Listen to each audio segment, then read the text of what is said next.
Hey there, sleepyheads. Welcome back to the channel. Before we drift into the classic journey of Rick Sanchez from Rick and Morty, I'd love to know where in the world you're watching from tonight. And what time is it for you right now? Drop it in the comments below. It's always magical seeing how far and wide this sleepy little community reaches. All right, lights low, blankets up. Let's begin. The night sky stretches endlessly above Rick Sanchez as he stands, gazing at the universe through the window of his lab. Outside, the stars twinkle like distant promises of discovery, wonder, and perhaps of answers. But for Rick, those answers always seem just out of reach. And the more he searches, the more he finds himself swallowed by the vastness. The weight of his genius bears down on him, and with it, the isolation that comes from knowing far too much about everything. Rick's life has been one of remarkable brilliance, but that brilliance has come at a cost, the loneliness of knowing he's alone in his understanding, the burden of seeing how small and fragile everything else is. His mind is a labyrinth of scientific theories, equations, and discoveries, but there's no one to share them with. No one who truly understands what it's like to exist at the edges of the multiverse. Sometimes, in the stillness of his lab, Rick wonders if his genius was a gift or a curse. What good is knowledge when it only serves to isolate you? His family, despite their love, can't begin to fathom the depth of his thoughts, the vastness of the universe as he sees it. His daughter, Beth, always searching for approval, never quite seeing the man behind the science. Morty, his nervous, naive grandson, has been dragged into a world of chaos and danger, his innocence shattering with every adventure. But Rick is the one who carries the weight. It's a weight that's not just intellectual, but emotional, too. The more he discovers, the more he realizes how little there is to hold on to. His relationships are strained, his heart is guarded, and yet beneath that cold exterior, there's a part of him that still yearns for connection, for meaning, for someone who can see beyond the genius, the science, and the infinite realities. He turns from the window, glancing at the cluttered lab around him. His inventions, portals to alternate dimensions, machines that bend time and space, they are the fruits of his labor. Yet they serve only to remind him of what he has sacrificed. The family he once had, the happiness he might have known, all drifted away in the pursuit of knowledge and power. Rick lets out a quiet sigh, the sound almost lost in the hum of the machines. This is the burden of being Rick Sanchez, a genius without peer, a man whose mind stretches beyond the limits of time and space, yet whose soul is heavy with the weight of those very discoveries. The more he learns, the more he feels like he's lost everything that truly matters. And as he walks through the halls of his home, the echoes of a family who never quite understood him follow him like a shadow. Beth, always seeking approval, now lives with her own struggles. She sees her father's intelligence, but can never seem to pierce the layers of his indifference. Morty, so eager to please, now seems to fade in and out of Rick's view, a reminder of the relationship Rick once had with his own daughter, one filled with love, but now marred by the cracks of neglect. Even the quiet moments with his family when they sit together at the table feel distant, Rick's mind constantly wandering to the next scientific breakthrough, the next adventure, the next discovery. He never asked for this. He never asked to be the smartest man in the universe, to carry the burden of knowing too much, of seeing the infinite number of lives, worlds, and possibilities that stretch before him. But it is the reality Rick faces, and it is a reality that weighs on him in ways that words cannot capture. As the night drags on, Rick sits at his workbench, staring at a half-finished invention. The bright light of the lab flickers for a moment, and the world outside seems distant, almost unreal. For just a second, Rick feels something that he hasn't in a long time, a quiet yearning, a desire for something more than science, something more than discovery. But just as quickly as it appeared, the feeling fades, swallowed up by the cold logic of his mind, the burden of being Rick Sanchez. A burden that neither genius nor time can ever fully ease. The soft buzz of the portal gun resting on Rick's workbench hums gently in the background, a constant reminder of his gift, his curse, and his escape route. Whenever life becomes too tangled, too close, too painfully real, he opens a portal, a blink, a flash of light, and he's gone, whisked away to another reality, another version of the same problems. But it's never really escape, is it? Because wherever he goes, Rick is still Rick. In a universe full of infinite possibilities, there's an infinite number of Ricks. And the cruel joke of it all is that not one of them seems to be truly happy.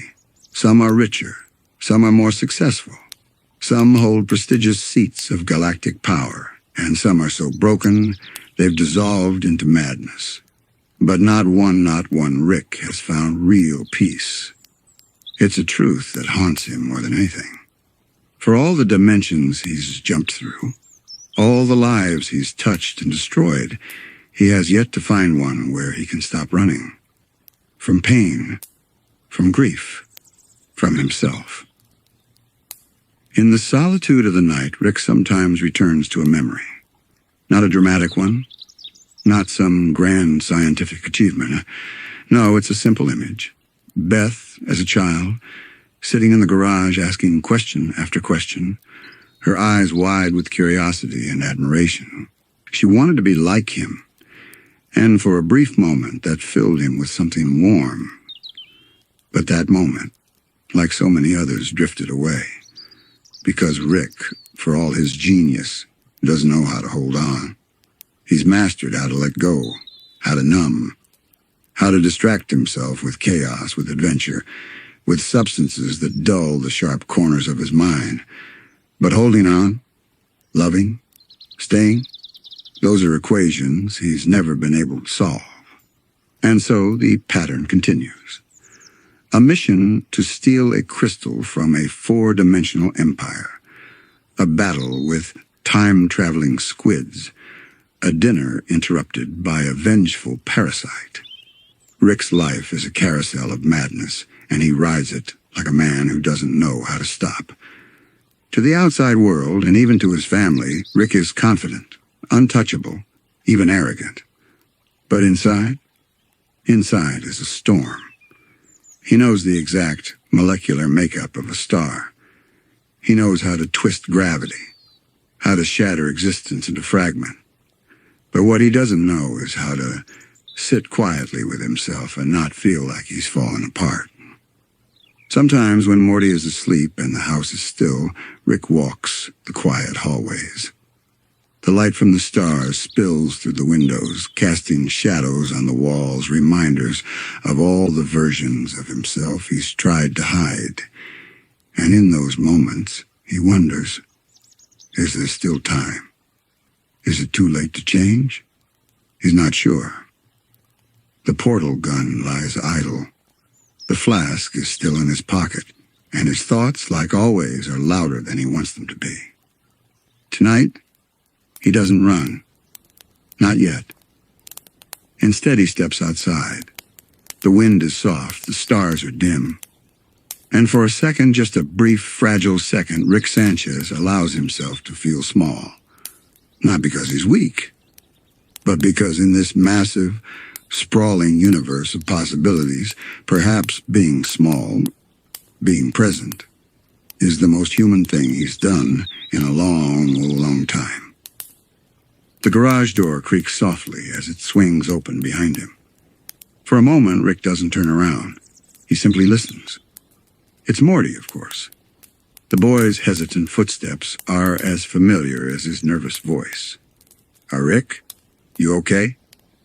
That question. He hears it more than he cares to admit.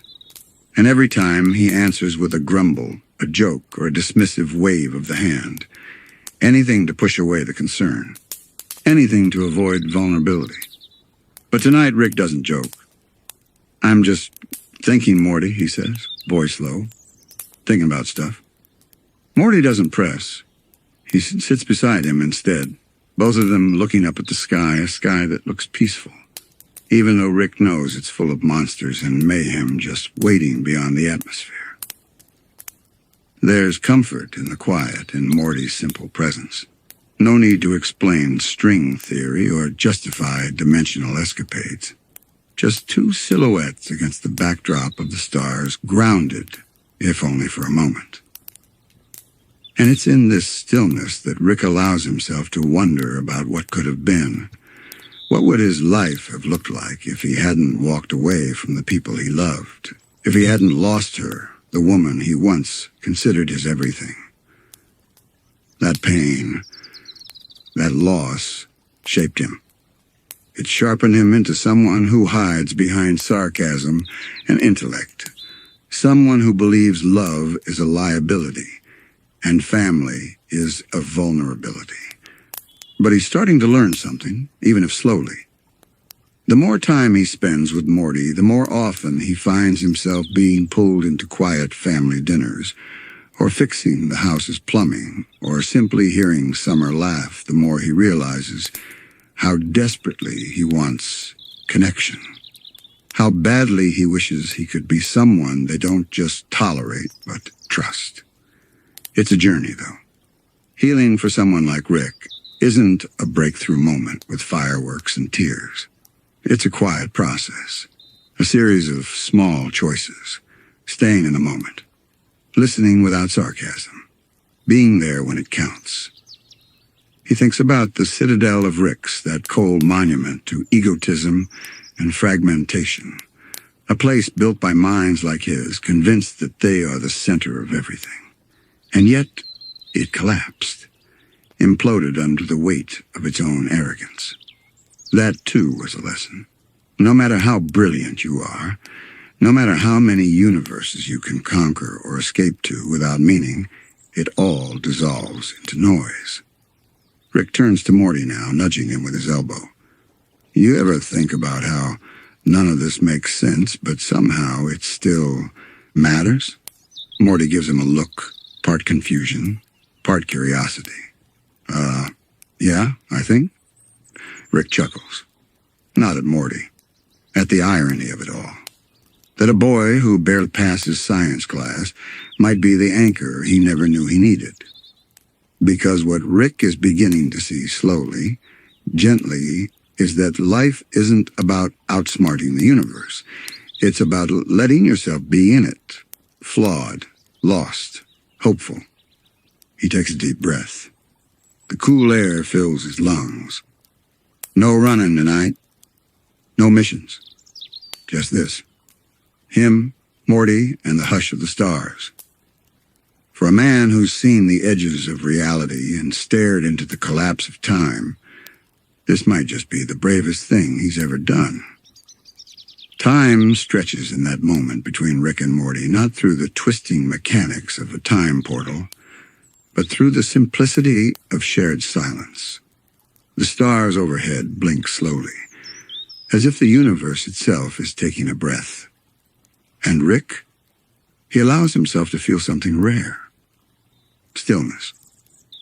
For a man whose life has been spent in motion, moving from planet to planet, dimension to dimension, thought to thought, this grounded moment is unfamiliar, but not unwelcome. He watches Morty yawn beside him, eyes growing heavier. The boy's head gently leans to the side, almost touching Rick's shoulder. Rick doesn't move away. He lets it happen. And though he'd never say it out loud, there's something in that fragile contact, something more valuable than any element he's synthesized or anomaly he's destroyed. Connection. It comes without fanfare, without the hum of a machine or the flash of interdimensional travel. It comes softly, like a breeze on a quiet street, or the warm glow of a memory that decides to stay. As Morty drifts into sleep, Rick remains awake. His eyes trace the moon's path across the sky. His thoughts slow, soften, taking shape in quiet musings rather than rapid-fire equations. Is it possible to be both brilliant and broken? Can a man who's shattered so much still hold together the pieces that matter most? The answer doesn't arrive in a burst of insight or scientific clarity. It arrives as a feeling, a hunch. The same kind that once told him how to bend space or cheat death. But this time, the hunch is something deeper. That maybe, just maybe, there's redemption in the pause, in staying, in being known not for what he can build or destroy, but for the way he chooses to show up. He looks back at Morty, sleeping peacefully against his arm. A lump forms in Rick's throat, and for once, he doesn't chase it away with a drink or a joke. He just lets it sit there. This is the side of Rick Sanchez that few ever see, the side buried beneath the layers of sarcasm, ego, and scars. The side that aches to be understood but doesn't dare ask. And yet tonight, in the hush of a world that spins quietly around them, that side of Rick breathes a little easier. Maybe he can't fix the past. Maybe he'll still fall into old habits. But for now, in this moment, Rick chooses stillness. He chooses presence. He chooses Morty. And that choice, fragile, quiet, utterly human, is the beginning of something deeper than any invention he's ever made. Not the end of the burden, but maybe the beginning of understanding it. He closes his eyes just for a moment, and as the stars drift overhead and the wind whispers softly through the trees, the universe continues its endless, beautiful spin, with Rick Sanchez silent and still beneath the sky, finally at peace, if only for tonight. Not the end of the burden, but maybe the beginning of understanding it. He closes his eyes just for a moment, and as the stars drift overhead and the wind whispers softly through the trees, the universe continues its endless, beautiful spin, with Rick Sanchez silent and still beneath the sky, finally at peace, if only for tonight.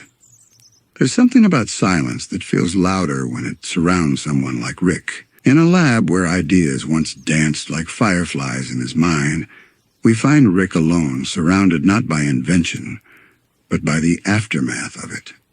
Fragments of failed gadgets, test tubes of unnamed chemicals, a flickering screen showing countless timelines he's altered, abandoned, or destroyed.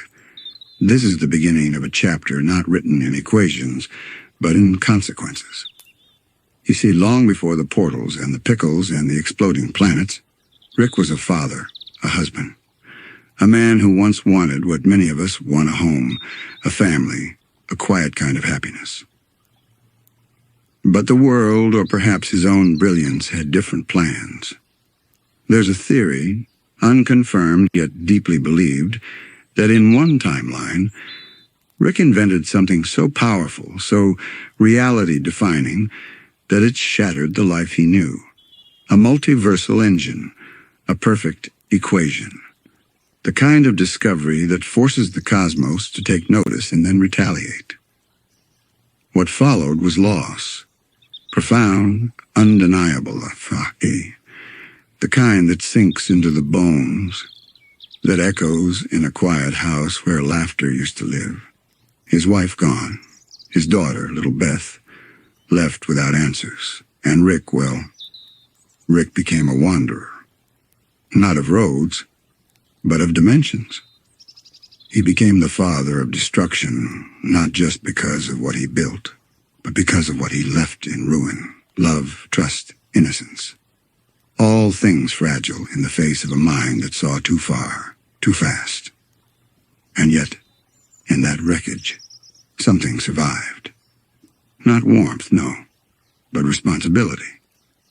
In his own twisted way, Rick still sees himself as a protector, a watcher in the shadows. He builds weapons not just to conquer, but to shield.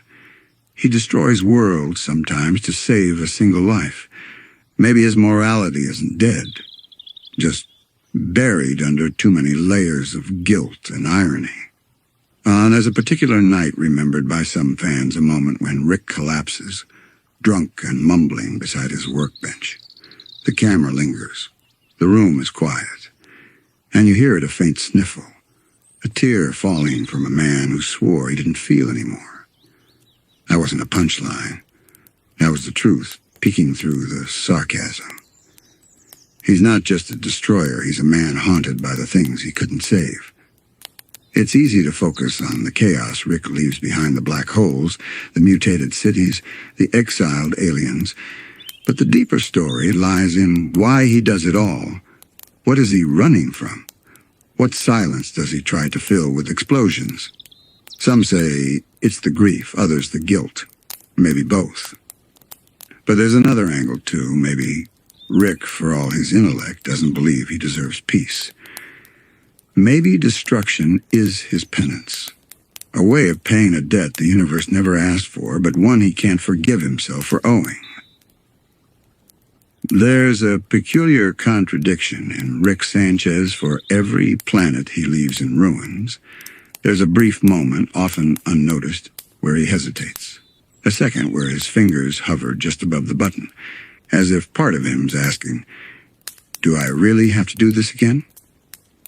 But the decision always comes, and with it, the fire.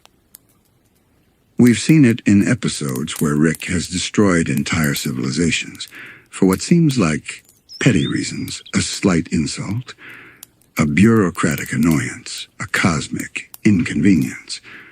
But look closer, and you'll often see a pattern. These weren't random acts of cruelty, they were defenses, preemptive strikes, and sometimes cries for control in a life that feels increasingly unanchored. Rick's genius didn't just allow him to create it, demanded it.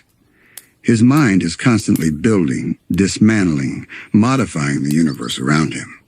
That kind of power can be isolating. And in Rick's case, it manifests in volatility. He's always one step ahead of destruction because, in some ways, he is destruction. But in the quiet spaces in the time between adventures, you can almost hear his regret. Take the Citadel, for example. A place that represents everything Rick detests about himself, yet also what he can't seem to escape. Structure, conformity, consequence. It's built by Ricks for Ricks, but none of them are quite him. He walks through it like a ghost through a house he once built in a dream. Detached, resigned, haunted. His interactions with other Ricks, particularly those in positions of power, reveal his deep disdain for systems and hierarchy. And yet it's impossible to ignore that he's the one who made it possible. Whether he admits it or not, Rick has influenced more than timelines. He's shaped an entire culture of versions of himself. And that might be the most painful destruction of all, the splintering of identity. Imagine facing thousands of reflections of yourself, each one a little more broken, a little more twisted. Rick's legacy isn't just in the galaxies he's destabilized or the technologies unleashed. It's in the fragmentation of his very soul, scattered across the multiverse in the form of other Ricks. And still he keeps moving. There's a memory that sometimes resurfaces not on screen, but in the expressions he wears when no one's watching. A baby's cry, a woman's voice calling him to dinner, the smell of something burning on the stove, domestic things and normal things, the life he once had, or maybe never really did. These memories are like stars seen through a telescope, beautiful, distant, untouchable. And so Rick leans into destruction, not out of malice, but because it's familiar, controlled chaos. He creates and dismantles universes not just for the thrill, but perhaps because if everything around him is constantly changing, he won't have to sit still and feel the weight of what he's lost. He is a man at war with time, with memory, with the echo of simpler days that no longer fit into the equation. And yet there are cracks in the armor. The way he looks at Morty when Morty isn't looking. The softness in his voice when he tells Summer, in a rare moment, that she's strong.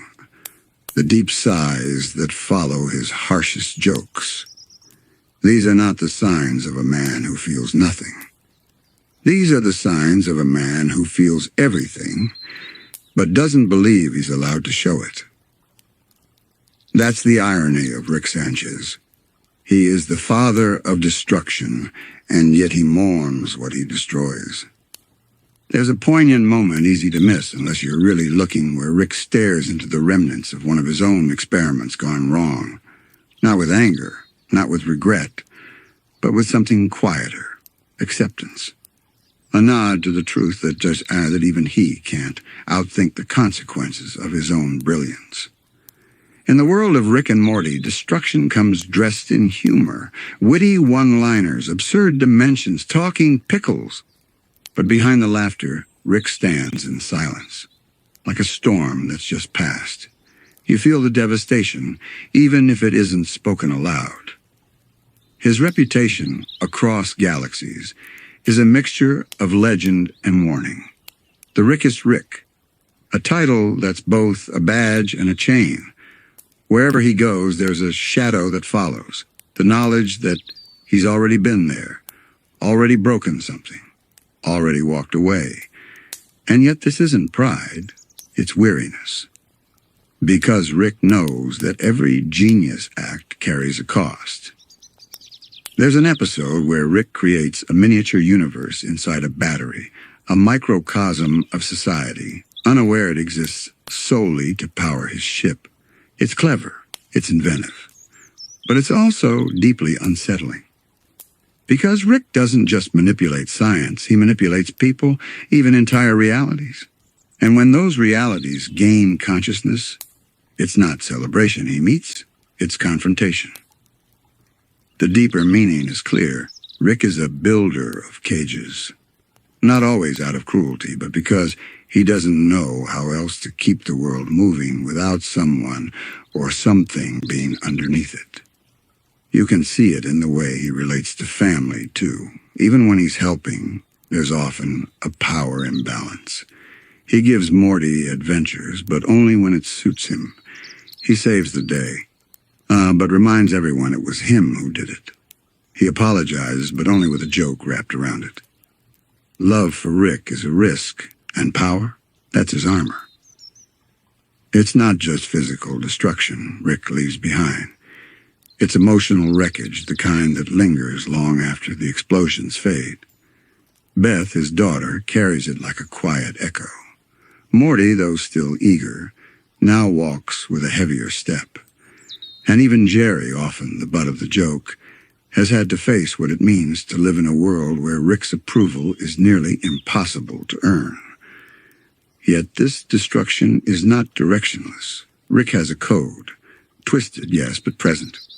He punishes those who manipulate others. He retaliates when innocents are hurt. There's a logic, a rhythm to his chaos. Like a conductor orchestrating a symphony where the instruments are galaxies. Still, one can't ignore the toll it takes on him. Sometimes Rick drinks, not because he's celebrating, but because he remembers. Faces he can't forget. Realities he abandoned. Friends he betrayed or lost. He numbs the pain not just with chemicals, but with motion. Always on to the next portal, the next fix, the next distraction. And in the rare moments when he's truly alone, when the mask slips, you can almost hear the thoughts he doesn't speak. Was it worth it? Could I have been different? Would it even matter now? It's in these quiet moments that Rick feels most human. Not in the jokes, Not in the swagger, but in the stillness. He's not just a genius. He's not just a destroyer. He's a man who ran from his past and ended up chasing himself across infinite possibilities.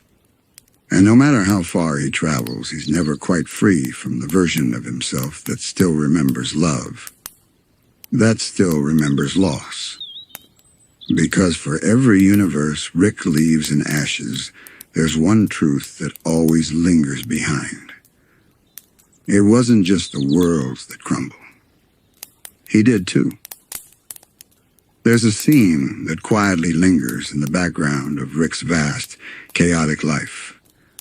A dream, or maybe just the memory of a garage that smells like solder and old coffee. The tools aren't humming, and for once there's no beeping from interdimensional gadgets. Just silence. And in that still moment, Rick isn't a renegade scientist or cosmic menace. He's a father, a husband, a man with trembling hands and too many regrets. But the dream always ends. Because Rick doesn't let himself stay in places that feel safe. Safe is fragile. Safe gets destroyed. He knows that better than anyone. The story of Rick Sanchez isn't just about destruction. It's about distancing. He distances himself from consequences, from people, from vulnerability. And not because he's cruel by nature, but because he's learned that letting things in only makes the loss heavier when they're gone. One of the most haunting ideas in Rick and Morty's universe is the Citadel of Ricks, a city filled with countless versions of him from infinite realities. It's meant to be a parody of ego, a monument to Rick's arrogance. But there's something deeply hollow about it. When you realize that even in a place built entirely by himself, for himself, Rick doesn't belong. He's an outsider even among his own variants. Why? Because even when faced with infinite versions of himself, none of them truly understand the pain he carries, or worse they do, and they've all dealt with it by shutting down the same way. That's the real tragedy. Rick is not one of a kind because he's smart. He's one of a kind because he's still capable of asking himself why it all hurts. And sometimes, even if only for a fleeting second, he lets that hurt show. There's something deeply moving in the way Rick treats Morty, not consistently, not always gently, but hidden in the chaos and the yelling and the panic attacks is a strange kind of care. He teaches Morty things. He pushes him, sometimes too hard. He yells at him, but also saves him over and over again. And when Morty does finally stand up for himself, Rick listens. Not always well, but he listens. It's as if some part of him wants Morty to be better than he was, to not fall into the same traps, to carry the knowledge without the scars. Of course, Rick fails often. He says things that hurt. He takes things too far. He self-sabotages. But every now and then there's a flicker in his eyes, that unmistakable glint of guilt and longing. A longing for something softer. A moment of peace he doesn't believe he deserves. And yet, the universe never stops spinning. So Rick keeps running. Through dimensions, through timelines, through his own mind. He hides behind absurdity, the fart jokes, the dancing aliens, the endless one-liners.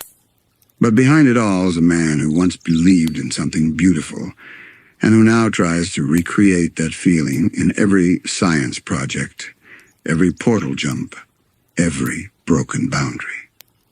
It's worth remembering that Rick wasn't born this way. He became this, through pain, through choice, through desperation, to make the unbearable feel bearable. That's what makes his story so compelling and so achingly real. He's not evil. He's just tired. Tired of pretending not to care. Tired of outsmarting feelings. Tired of being the smartest man in a multiverse that doesn't seem to need anyone at all. And maybe, deep down, Rick still hopes there's a reality out there where he got it right, where he didn't run, where he didn't build a fortress around his heart, where he didn't lose her, where he held on to the people who mattered. But even if he never finds that place, he keeps searching, because for all his flaws, all his chaos, Rick Sanchez is still human, deeply, tragically, brilliantly human. And sometimes, just sometimes, being human is enough to keep moving forward, even if you're the father of destruction. There is something mesmerizing about the quiet chaos of infinity. Imagine a swirling web of glowing threads, not string, not light, but something in between. Each strand pulses softly with possibility, carrying whispers of moments that happen, or might have.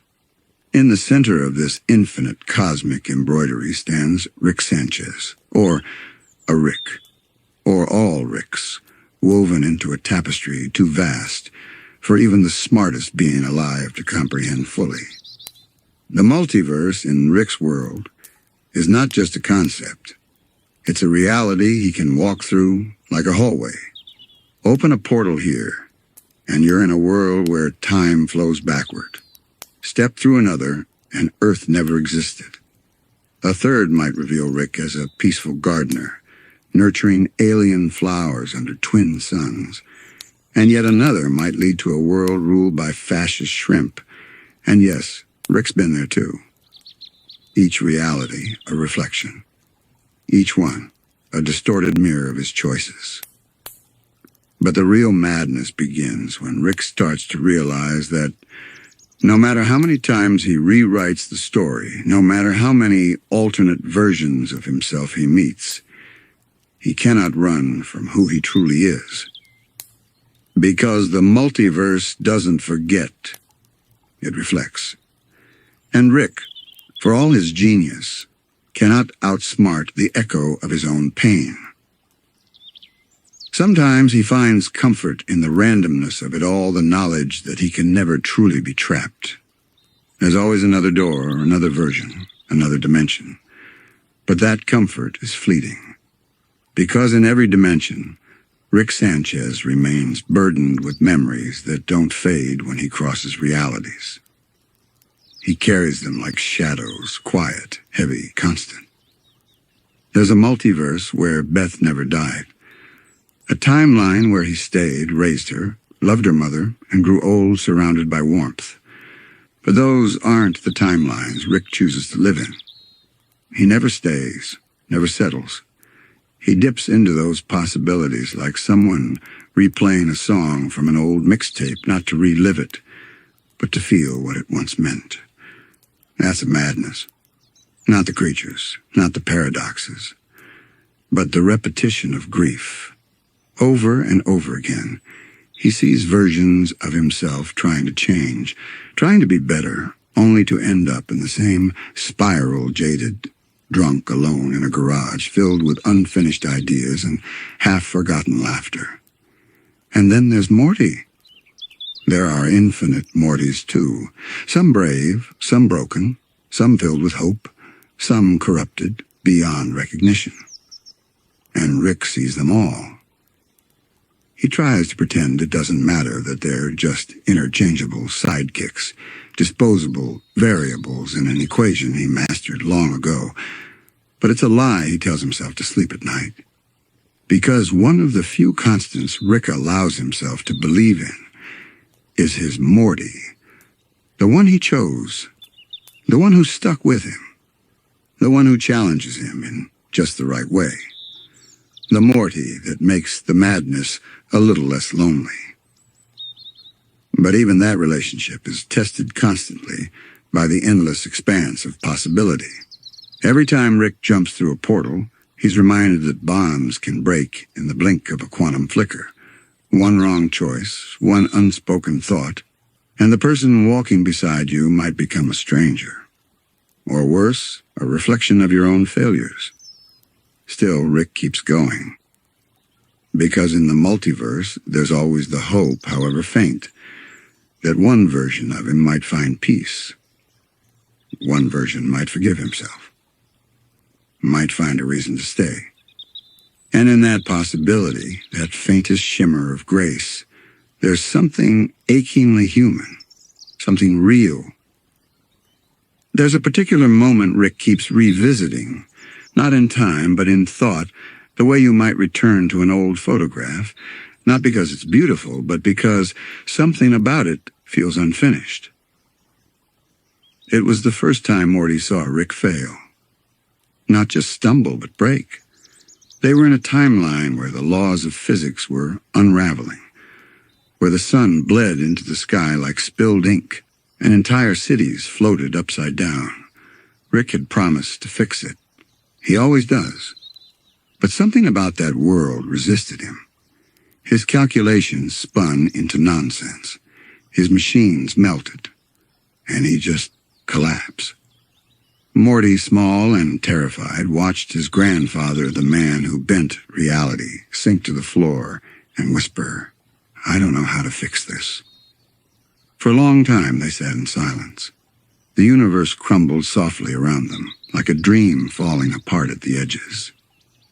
And in that silence, Rick did something rarer than genius. He let himself be held. Morty reached out, unsure and shaking, and placed a hand on Rick's shoulder. No pep talk, no scolding, just presence, just warmth. And for a brief moment, Rick didn't run from it. Of course, the moment passed. Rick rebuilt himself, sharper than before, with new gadgets and thicker walls. But something about that collapse and that comfort stayed lodged inside him like a splinter. It reminded him that even the smartest man in the universe needs saving sometimes, and that vulnerability isn't weakness, it's human. Still, Rick doesn't indulge these memories often. He distracts himself with invention, building devices that let him speak to stars or harvest energy from forgotten emotions. He battles space serpents. He escapes dreamscapes. He crafts entire realities just to feel something, and then destroys them when they feel too real. Each version of Rick scattered across the multiverse is a shade of the same tragedy, a man who can do anything except heal. Some Ricks are crueler, more chaotic. They've given up entirely and letting their genius rot into nihilism. They terrorize worlds, enslave minds, treat Mortys like disposable tools in a cosmic experiment. These are the Ricks that the Citadel once gathered a Council of the Broken, parading as rulers of a system they barely understood. And yet, even among those versions, there are outliers. A Rick who started a school to teach young minds not how to control the multiverse, but how to live in it with kindness. A Rick who turned his back on portals and settled on a distant moon, raising bees the size of pianos, writing poetry no one would ever read. A Rick who married a scientist from another dimension and gave up drinking because he wanted to remember every moment clearly. These stories whisper through the multiverse like wind through trees, gentle. Hard to believe, but impossible to forget. They offer glimpses of something Rick won't admit he desires, peace. But it always comes with a cost. And Rick hates paying. So instead he drifts, he tinkers. He dives deeper into the chaos, deeper into paradoxes and black holes, running from a stillness that terrifies him more than any alien warlord or collapsing dimension. There's a universe made entirely of memories encoded in sound. In that world, Rick once heard a lullaby his wife used to hum. He didn't expect it. He wasn't searching for it. But when the notes wrapped around him, he froze. Time stood still. And for the first time in decades, he cried. Not a clever tear, not a performative sob, but a raw, aching outpouring of something he couldn't define. Then he erased that memory, or tried to, but even the best erasers leave smudges. The multiverse doesn't just test Rick's intelligence, it tests his heart. Because in every universe, There are people who love him who try to reach him. Sometimes Beth, sometimes Morty, sometimes a stranger who sees past the arrogance and into the sorrow. And every time Rick must decide, does he let them in, or does he run? Most often he runs. But every so often he hesitates, and in that hesitation, we glimpse the man beneath the genius.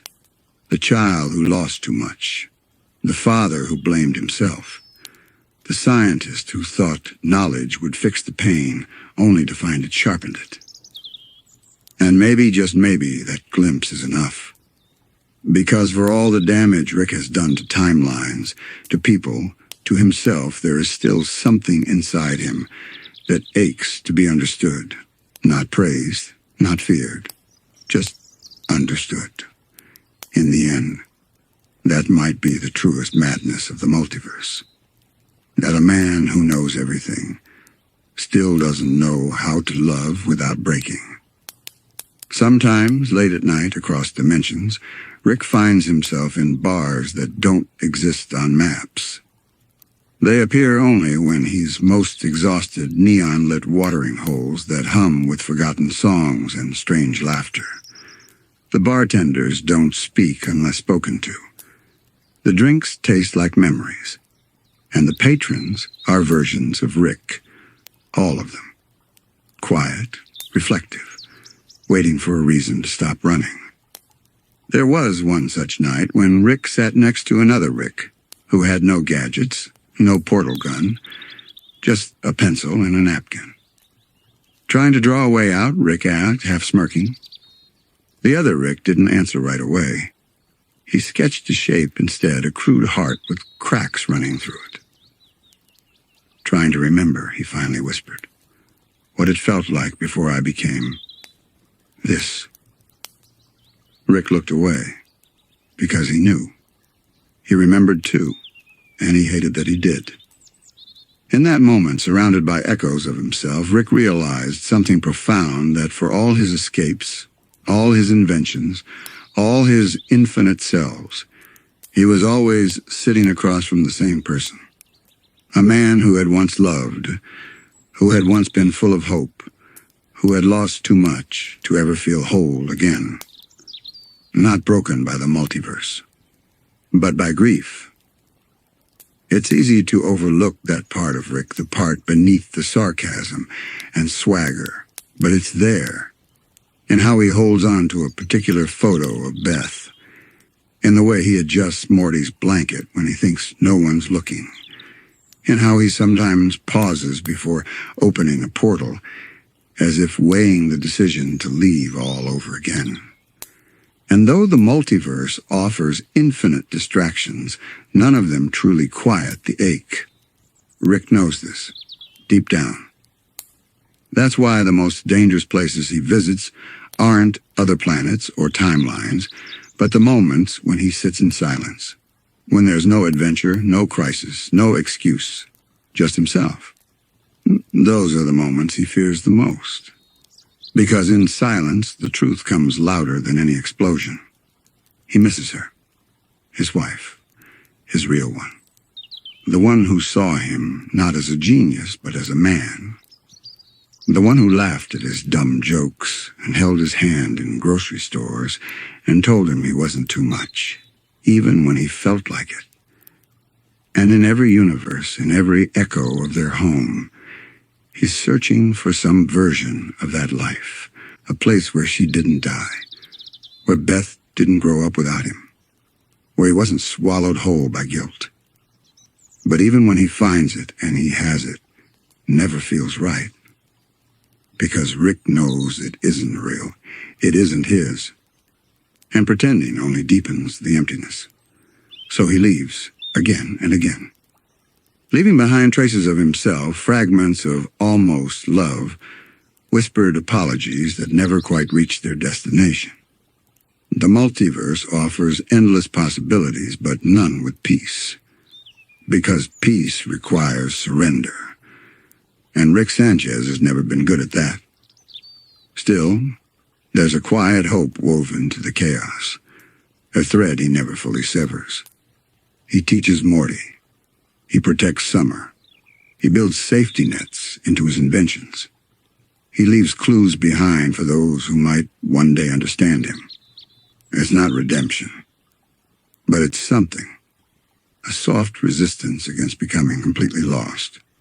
Because no matter how far he travels, no matter how many Ricks he meets or destroys, there's still a small part of him that believes in something more. Something worth fighting for that isn't just survival or power or pride. Maybe it's connection. Maybe it's forgiveness. Maybe it's just the chance to be better than yesterday. In a way, that's the real madness of the multiverse, not the endless timelines or the strange creatures or the collapsing realities, but the quiet, stubborn persistence of hope, even in Rick Sanchez, especially in Rick Sanchez. And so, as this segment draws to a close, we leave him there drifting through the stars, one eye on the past, 1 foot in 1,000 futures, searching, wrecking, hoping, still mad, still brilliant, still human, and still dreaming, somewhere deep inside, that one of these universes might finally feel like home. There are moments, soft, quiet ones, where even Rick Sanchez lets his defenses drop. They don't come often. They don't last long. But when they do, they feel like fragments from a different life. A life where connections mattered more than equations. Where people were more than variables in a larger experiment. These are the fleeting bonds Rick sometimes allows, sometimes stumbles into, sometimes loses too quickly to even say goodbye. The clearest of these bonds, and perhaps the most complicated, is with Morty. Not just his grandson, not just the sidekick to his chaos, but a mirror. A reflection of the boy Rick used to be. Curious, naive, nervous, hopeful. Before the scars, before the loss, before the mind unraveled from chasing too many cosmic truths. Morty, for all his awkward stumbles and panicked outbursts, grounds Rick. Not in science, not in logic, but in something far more fragile, affection. There are countless timelines where Rick ditches Morty, where he replaces him, where he never even meets him. But in this one, the one that keeps pulling us in, he stays. Why? Because Morty cares. And Rick, despite every sarcastic jab, every cold dismissal, every explosive outburst, he notices, he feels it. Even if he doesn't say it. Especially because he doesn't say it. There was once a night, after a particularly rough mission, alien warlords, betrayal, time distortions, the usual madness. Morty, exhausted, collapsed onto the garage floor. "I can't do this anymore," he whispered, half asleep. Rick didn't reply. He just sat beside him, leaned back, and for a rare moment, let the silence settle. No jokes, no inventions, no escape. Just stillness. He didn't tuck Morty in. He didn't offer comfort, but he didn't leave either. And for Rick, that's everything. Because when he stays, it means something matters. Then there's Summer. Sharp-tongued, fiercely independent, often overlooked, but never truly forgotten. Rick sees himself in her too, though he'll never admit it. Summer challenges him in ways even Morty can't. She questions his choices, his ethics, his plans. She calls out the hypocrisy. She rolls her eyes at the theatrics, and sometimes she even saves him. Not with gadgets, but with the brutal honesty that Rick rarely receives. He doesn't hate it. Not really. There's a strange sort of pride in watching her take the lead, in watching her defy gods, rebel against interdimensional cults, or simply choose not to be afraid. It reminds him that maybe, just maybe, his chaos left behind something strong, something worth continuing. He once gave her a portal gun prototype, just slid it across the table without a word. She raised an eyebrow. "Training wheel?" she asked. Rick didn't reply, just smirked, took a sip of whatever dark liquid sat in his flask, and said, "Use it wisely, or irresponsibly, whatever. I'm not your dad." And he wasn't. But in that moment, he almost sounded like one. Because deep down, in his fractured, sarcastic, acid-tongued way, he does care. He just doesn't know how to show it without breaking something first. Then there's Bird Person, the most unexpected bond of all, a warrior poet, a friend from Rick's wilder, younger years, a relic of a time when rebellion was romantic, when fighting the Galactic Federation felt like a cause instead of a compulsion. With Bird Person, Rick didn't need to explain his pain. He didn't need to wear the mask. They spoke in half sentences, shared long silences, fought shoulder to shoulder. And in one of Rick's darkest hours after another betrayal, another mistake, another loss, it was Bird Person who said the words no one else dared. "You are not alone in your grief, Rick. You only choose to be." It hit harder than any laser blast, because it was true. Rick had built walls higher than galaxies, defenses thicker than neutron stars. But Bird Person always found a way through, not with force, but with presence, with patience. Even when Rick failed him, even when their paths diverged into blood and ash. The bond remained, not unbroken, but unforgotten. And in the spaces between adventures, Rick sometimes hears his voice not as an echo, but as a reminder of what he once had, of what he still might have, if only he stopped running. But bonds don't only live in the past. They evolve, they linger, they surprise. Unity was one such surprise. A hive-mind entity spanning an entire civilization, what started as a reunion between old lovers became one of the most subtly painful arcs in Rick's journey. At first, it seemed perfect. A being who could think like Rick, anticipate him, engage with him on a scale no human ever could. He was drunk on the control, on the symmetry, on the ease of it all. For once, Rick wasn't too much. He wasn't too smart or too unstable. He was at home. But even perfection has cracks, and those cracks came not from unity, but from Rick himself. His chaos couldn't be contained. His demons didn't rest. Unity realized that Rick, for all his brilliance, was drowning, that no amount of affection, not even one drawn from an entire population, could fill the void inside him.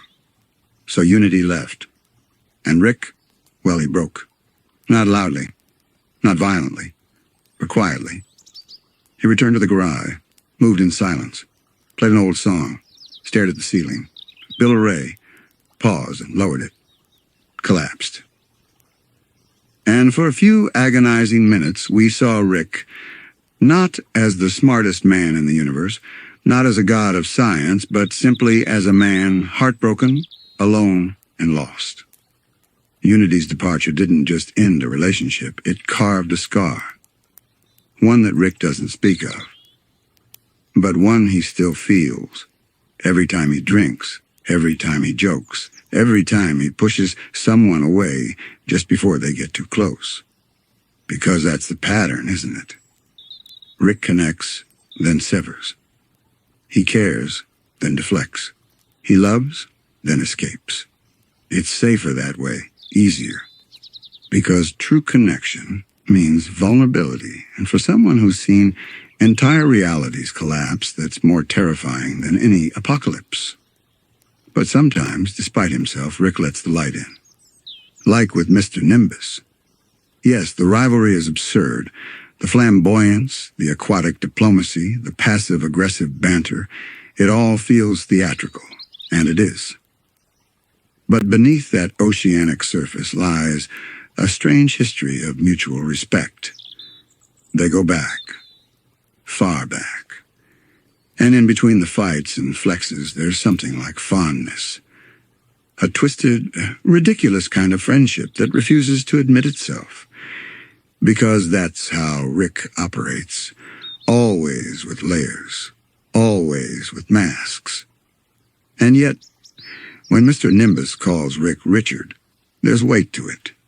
A name used only by those who knew him before the madness consumed him. It's a reminder of a man who once believed in partnership, in shared battles, in friendship forged through chaos. Then there's the odd warmth he shares with certain versions of himself. Yes, alternate Ricks. In a universe bursting with infinite possibilities, Rick is never alone. But that doesn't mean he feels any less lonely. Some Ricks are cruel, some are tragic, some are mechanical. But every so often, one emerges who understands deeply, completely what this Rick carries. Pain, regret, genius, and a wish to be something more. They clash, of course. They argue, they sabotage each other, but buried in all that is recognition, a nod in the dark, a whisper of "I get it." Because no one gets Rick like Rick, and yet no one frightens Rick quite like Rick either. To see oneself reflected back, not through memory, not through imagination, but in real time is haunting, especially when the reflection reveals the paths not taken and the damage done. Still, Rick returns to the Citadel from time to time. Not for politics, not for order, but for fragments of understanding. Because even among versions of himself, he's searching for the version that made peace, searching for the one that figured it out, or at least lived long enough to stop hurting. But perhaps the most revealing bond Rick forms is with simple, quiet beings, those who demand nothing. Like Snuffles, the family dog turned sentient. What began as a joke spiraled into something touching a creature who found intelligence, then grief, then purpose. Rick helped create that path. And when Snuffles left, not in anger, but in growth, Rick was, once again, left watching something he touched walk away stronger. It happens a lot. He gives the spark and ends up in the shadows. Because Rick Sanchez builds genius, builds connections, builds worlds. But keeping them, that's the hard part. They slip through his fingers, like sand, like stars, like time. Then came Bird Person. Not an invention, not a mistake, but a true friend. Their bond was different, old, unshaken by the absurdity that surrounded them. Bird Person was never dazzled by Rick's genius, never afraid to challenge him, and never short of clarity in moments when Rick spiraled. There was calm in him, a quiet resistance to the chaos. They fought side by side in wars that bent time and reality, shared moments between dimensions, and exchanged words that went beyond their usual cynicism. To see Rick with Bird Person is to glimpse the version of Rick that might have lived had love, trust, and friendship endured. But trust is heavy in Rick's world. It costs, and when Bird Person was betrayed, captured, and turned into a weapon, Rick didn't flee. He went in, risked everything, to save someone who once saved him. That rescue wasn't loud, it wasn't showy. It was layered with memory, with pain, and with confrontation. Rick entered Bird Person's mind not just to retrieve him, but to face the moments he buried. Moments of war, of laughter, of their youth, of a time before bitterness took the wheel. Within Bird Person's fractured consciousness, Rick had to meet himself, his younger self, a more hopeful, more reckless version, and that reunion, though metaphorical, was more painful than any gunfight. He had to admit he was lonely. That Bird Person was one of the only real connections he had left. And even then he almost lost it. But he didn't. Bird Person came back. And while the scars remain on both of them, so does the bond. It's one of the few that survived. Others weren't so lucky. Noob, the unlikely intern who admired Rick more than anyone expected, was discarded then remembered. A symbol of how Rick often overlooks loyalty, only to crave it later when the silence settles.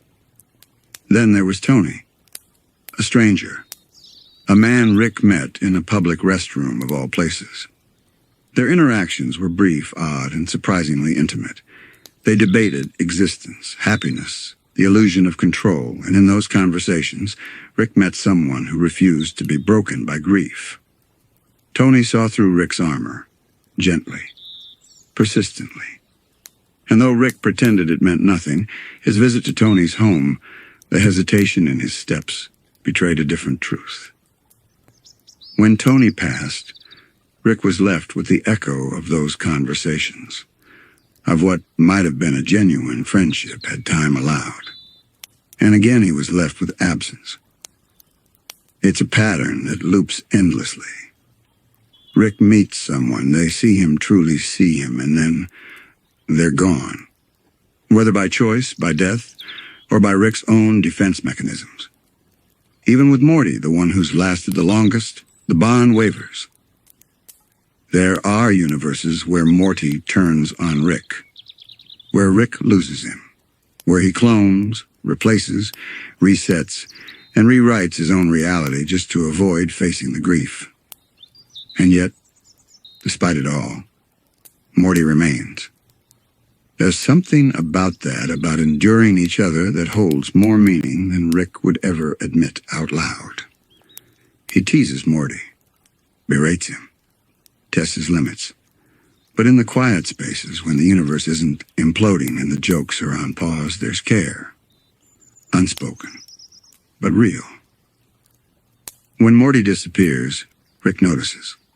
When Morty's hurt, Rick reacts. And in the rarest of moments, when Morty challenges Rick's choices and wins, there's a flicker of pride.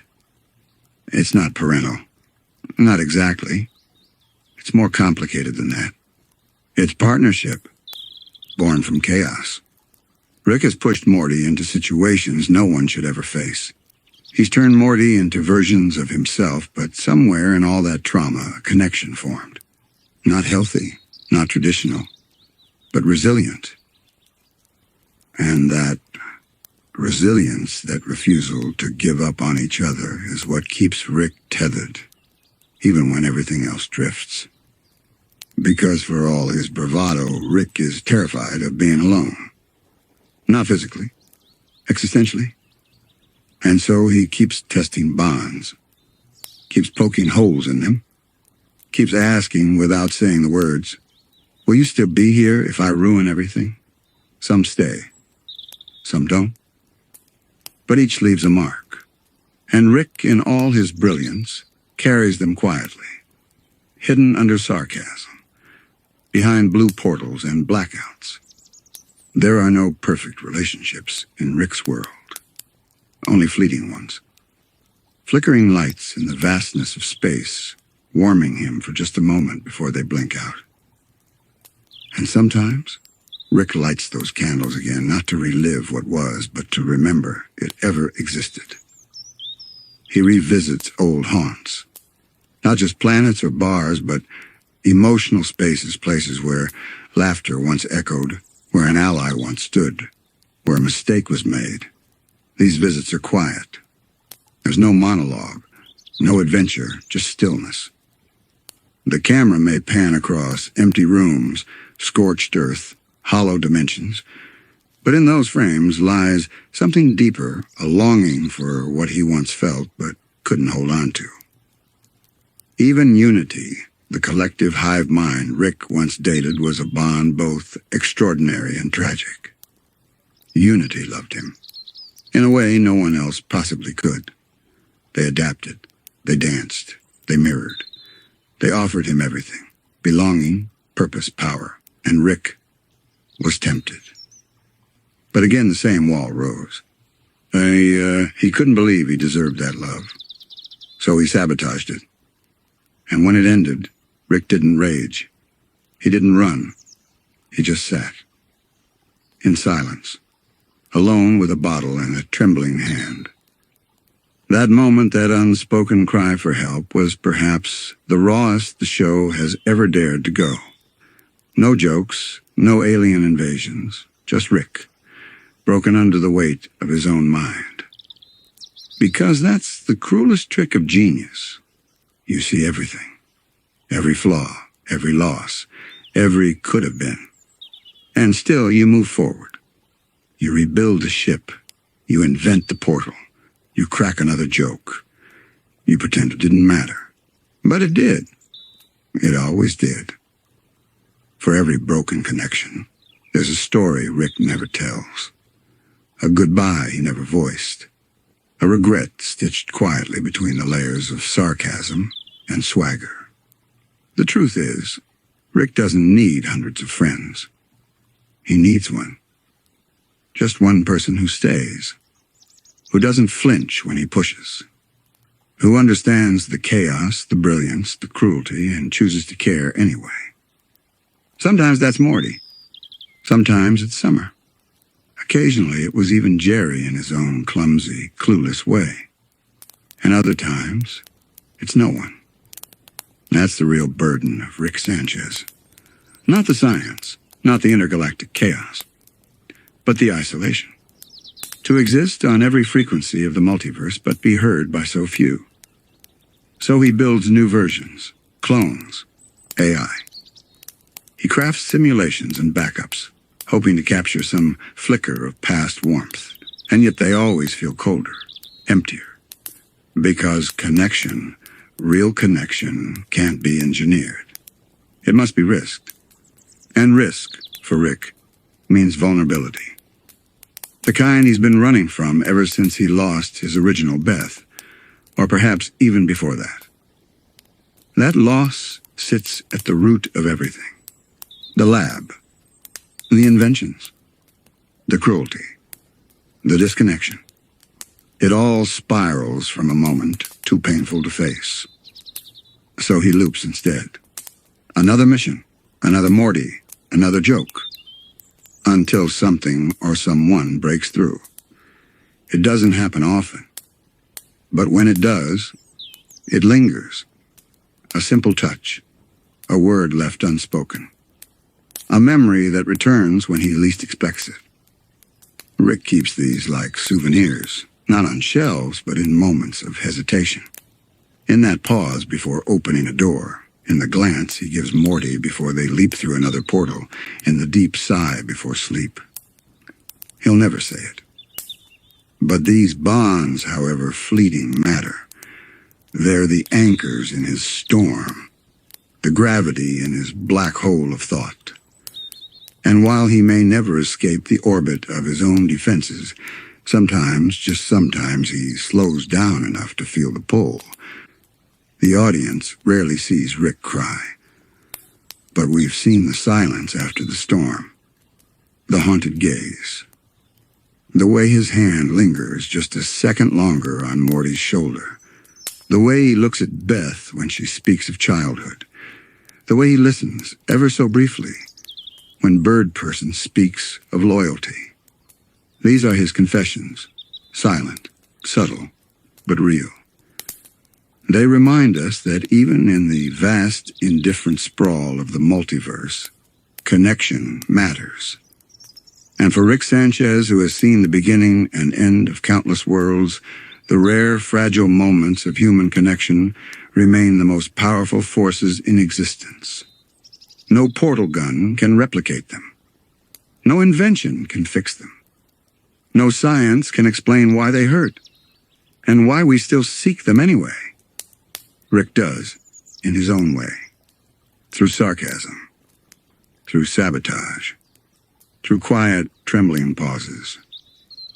The fleeting bonds may never last, but they shape him, every single time. There comes a point in Rick's story where the scientific spectacle begins to blur into something more profound, something deeper than gadgets and galaxies. Beyond the portal gun and past these screaming timelines lies the aching, quiet truth. Rick Sanchez is a philosopher, a thinker, a man who questions everything, not just the nature of the universe, but his place in it. This is where we explore the burden of that kind of mind. It's not a loud burden.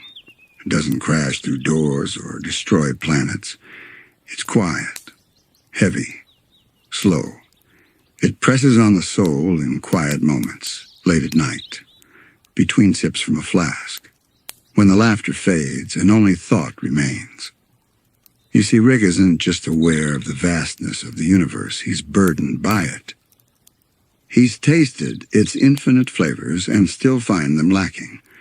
He's lived 1,000 lives, met endless versions of himself, solved problems before most even knew they existed, and still he searches, not for answers anymore. He's found those, but for meaning. And that's far harder to pin down, because science answers how. But philosophy, it asks why. Why bother? Why go on? Why care? For Rick, those questions hit differently. They linger like echoes in a hollow space. He knows the chemical compositions of stars, the anatomy of interdimensional gods, the inner workings of minds, both organic and mechanical. But when he looks inward, it's murkier. Perhaps that's the curse of brilliance, to understand the everything but not the self. He's played God. He's unraveled entire systems. He's toppled regimes with a joke and created life from a soda can. But when he sits quietly with no mission, no enemy, no plan, the thoughts come creeping in. What am I really? A father? A friend? A monster? Or just noise in the chaos? The Rick we see in fleeting quiet moments lying face up on the garage floor, staring at the ceiling while music plays softly in the background, that Rick is more real than the one crashing spaceships into government labs. Because in stillness, there is reflection. And Rick reflects constantly, he just hides it behind noise. Behind science. Behind his self-appointed identity as the smartest man in the universe. But intelligence, as heavy as it may be, cannot protect against meaninglessness. And Rick feels that void often. He fills it with invention, with sarcastic remarks, with danger, with distractions. But it always returns the black hole of why. Take, for instance, his relationship with time. Rick could live forever, and in some timelines he has. He can pause, rewind, branch off, reprogram existence itself. But the more control he gains, the less satisfied he becomes. Because control isn't peace. It's merely a more sophisticated illusion. He knows that. So he pushes further. Into absurdity. Into darkness. Into philosophical games that make entire worlds question their reality, like that time he built a battery that contained a universe filled with intelligent life, whose only purpose was to generate electricity for his spaceship. And when those creatures began asking the same questions, who am I? Why am I here? Rick shrugged. He didn't answer, because to answer them would mean facing the same questions in himself. So he walked away. That's how Rick handles deep thought.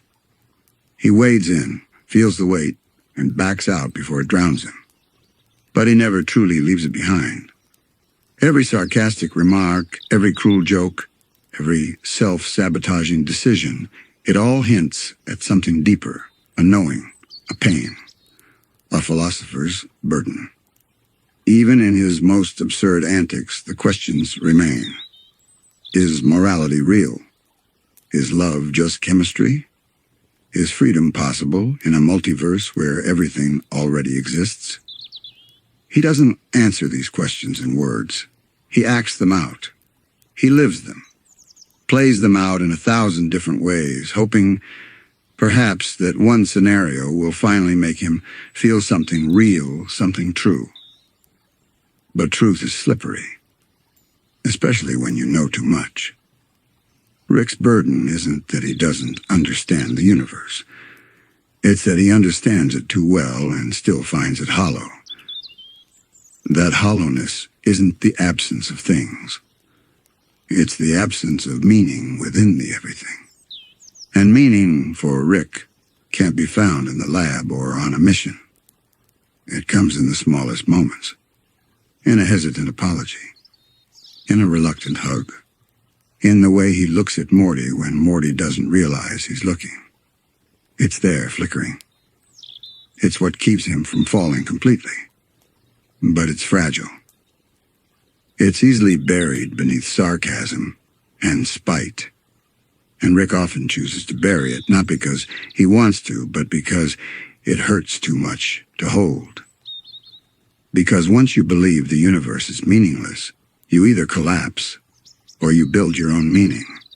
And Rick, he tries, every day, in his own broken way.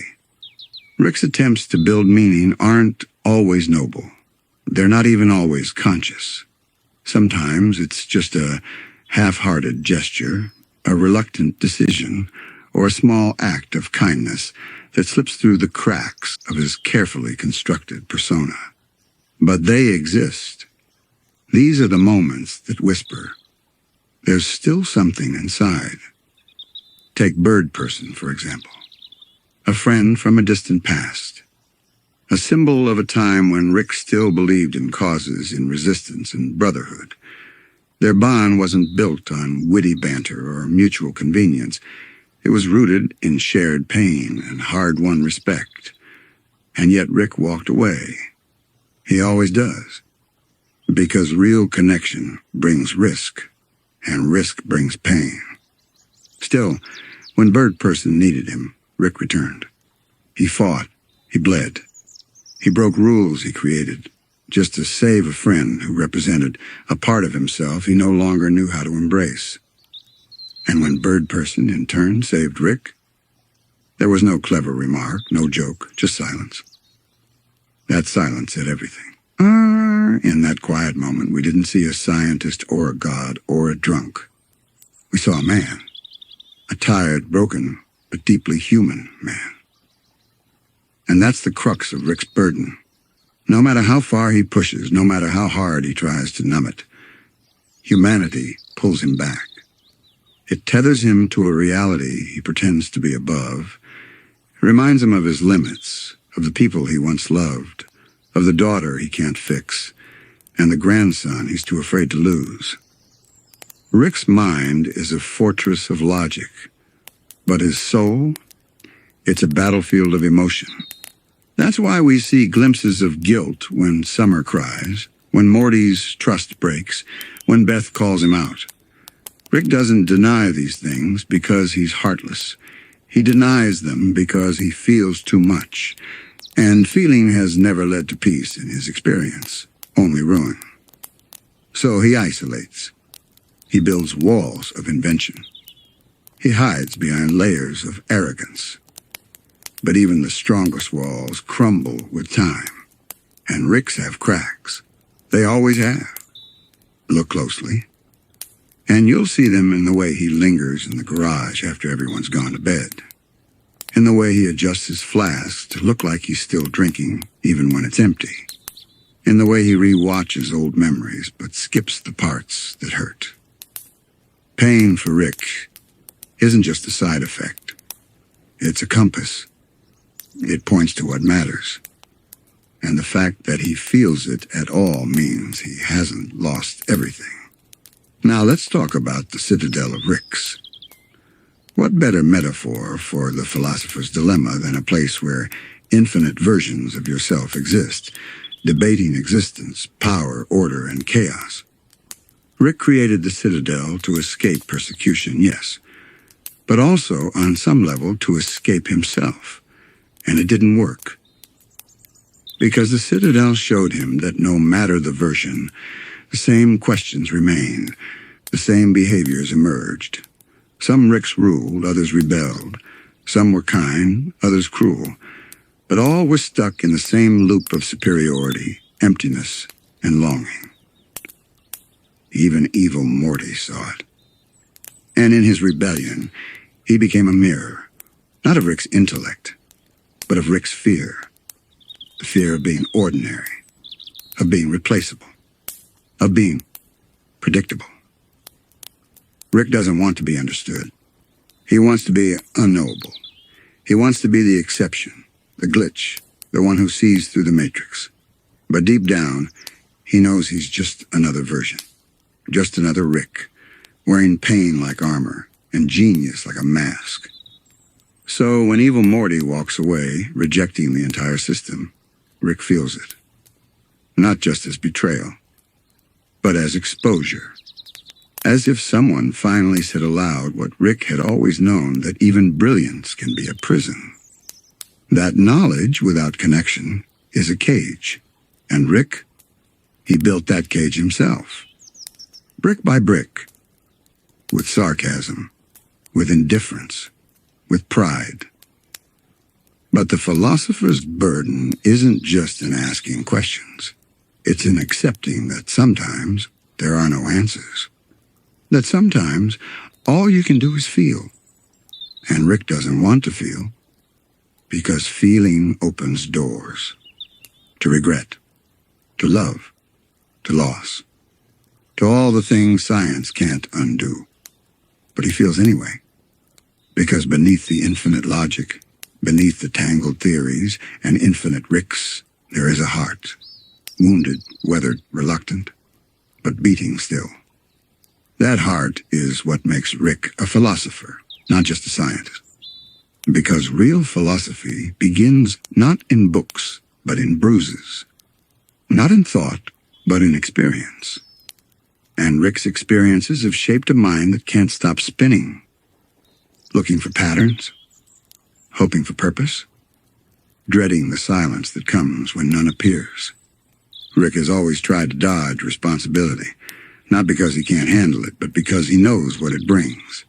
Responsibility means vulnerability. It means connection. It means consequences.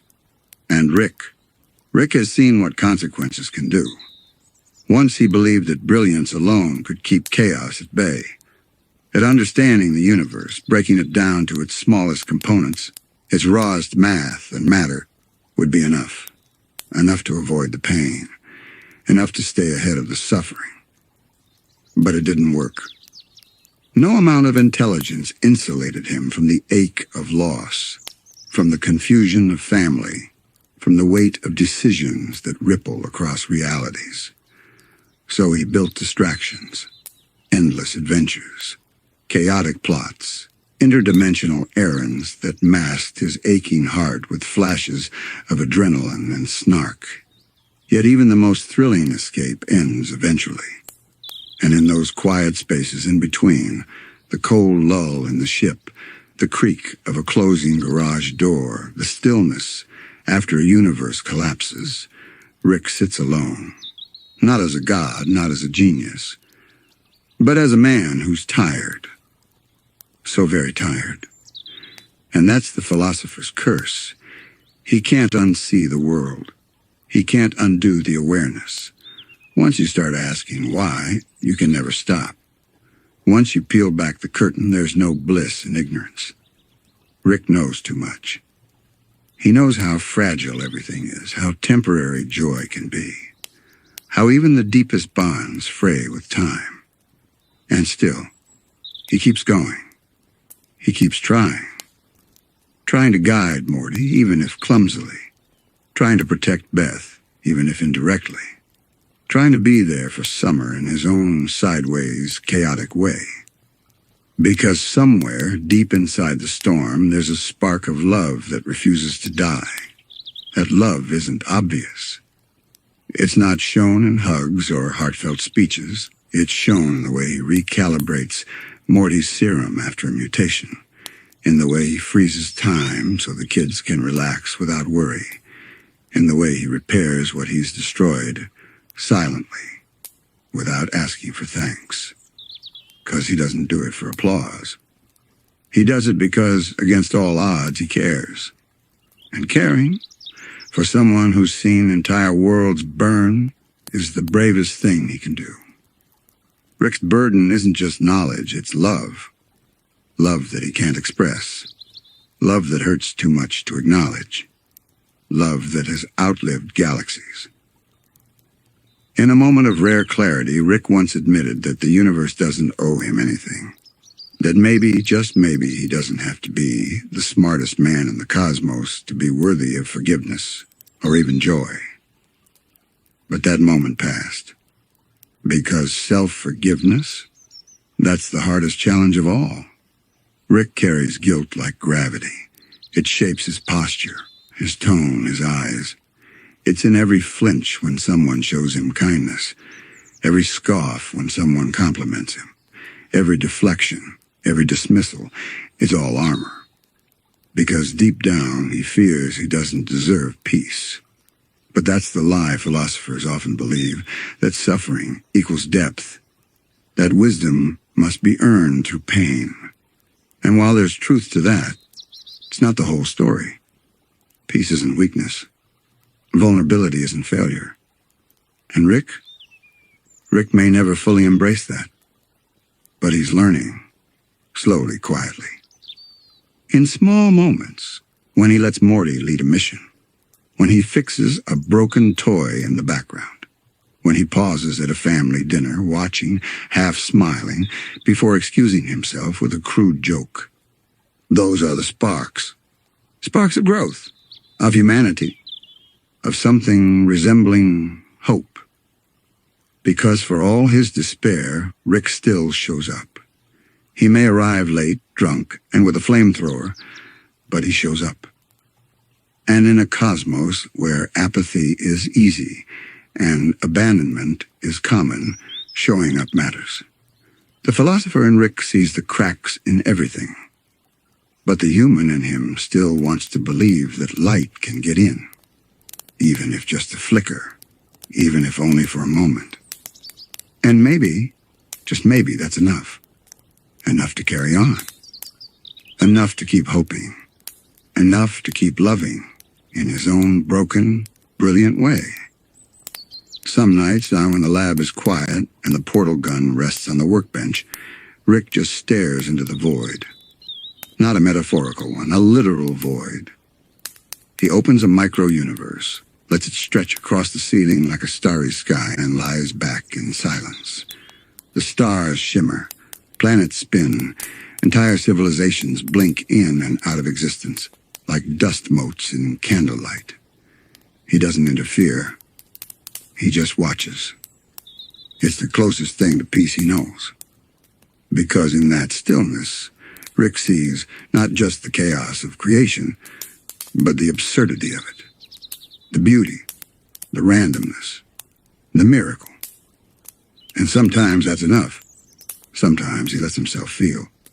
Not for long, never for long. But in those fleeting seconds, a tear might form, a memory might rise, a whisper of a past life, of a child's laugh, a lover's embrace, a friend's voice long silenced by time. And then it's gone. Wiped away with a swig from a flask and a sarcastic quip. That's how he survives. Humor is armor. Sarcasm is shelter. Chaos is comfort. But even the most fortified minds have soft places. And Rick's soft place isn't a person or a memory. It's a question. What if? What if he had stayed? What if he hadn't run? What if he had let himself be loved without conditions? Would he be less brilliant, less bold? Or would he be happier? It's a question he never answers. Because answering it would mean stopping, reflecting, admitting. And Rick isn't ready, not yet. But he's closer than he was. Each moment with Morty, each reluctant connection with Summer, each argument with Beth, that ends not in a storm out, but in a sigh. That's progress. Tiny, microscopic, multiverse-level progress. Because real change for Rick doesn't look like redemption arcs or dramatic apologies. It looks like listening. It looks like staying in the room just 5 seconds longer. It looks like walking away from the portal instead of into it. And maybe that's enough. Maybe the burden of the philosopher isn't to have all the answers, but to keep asking the right questions, to sit with the discomfort, to hold the contradiction, to be both the destroyer and the healer, the cynic and the dreamer, the drunk and the protector. Rick is all of those things, and none of them too, because identity, like the universe, refuses to be pinned down. One moment he's saving an entire planet from ecological collapse. The next, he's accidentally unleashing psychic wasps into his garage. There's no rhyme, no rhythm, just Rick. But beneath it all, beneath the inventions, the explosions, the unshaven face, and the tired eyes, is a man still trying to find meaning, trying to feel worthy, trying to believe that even in a limitless cosmos, connection does matter. That family does mean something. That even gods can be forgiven. The philosopher's burden isn't truth, it's doubt. And Rick carries that doubt like a lantern, lighting the path for others, burning himself in the process. He'll never admit it, probably never speak it aloud. But every time he returns home, every time he looks at Morty with something softer than exasperation, he's saying, I'm still here. And that, perhaps, is the most profound thing he's ever done. He stays. Not in every universe, not in every timeline. But in this one, ours, he stays. Watching, thinking, sometimes laughing, sometimes hurting. But staying. And maybe that's the philosopher's real gift. To remain curious. To keep wondering even when the answers sting. To keep searching even when home is just a garage full of tools and regrets. To keep loving even when love feels like a trick the universe plays on fools. Rick Sanchez is many things. A genius, a monster, a savior, a mess. But above all, he's a man who hasn't given up. And in the vast emptiness of space, that stubborn spark of persistence, that refusal to quit, that weary, drunken march forward, that's something like hope. And hope, even when it hides behind burps and lasers and sarcasm, might be the most powerful invention he's ever created. When you live forever, time stops mean the same thing. Days bleed into decades. Moments lose their weight. Holidays, birthdays, even apocalypses become background noise. And for Rick Sanchez, the ticking of the clock is no longer a measure of life, but just an echo, something faint, distant, and mostly forgotten.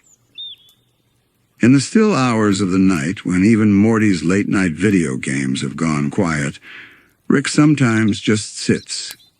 He'll lean back in a squeaky garage chair, head tilted, and stare at absolutely nothing.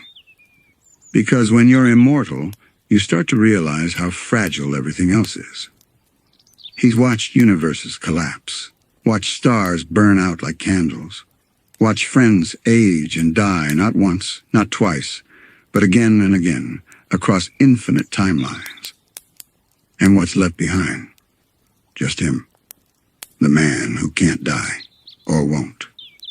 Because somewhere deep in Rick's past, far beyond the versions of himself we've come to know, there was a moment. A single moment where he made a choice.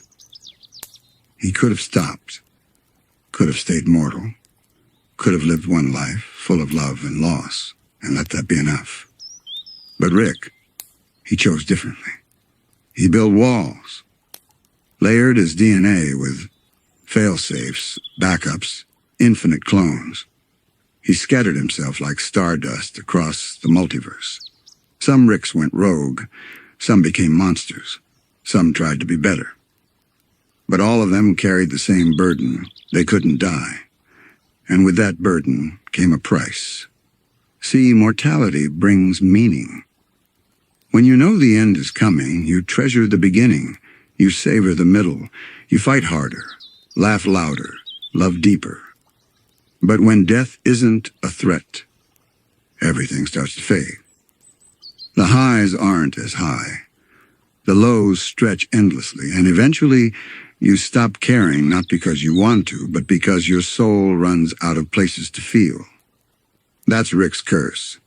Not the science, not the power, not even the loneliness. It's the numbness. The aching, spreading silence that follows him like a shadow.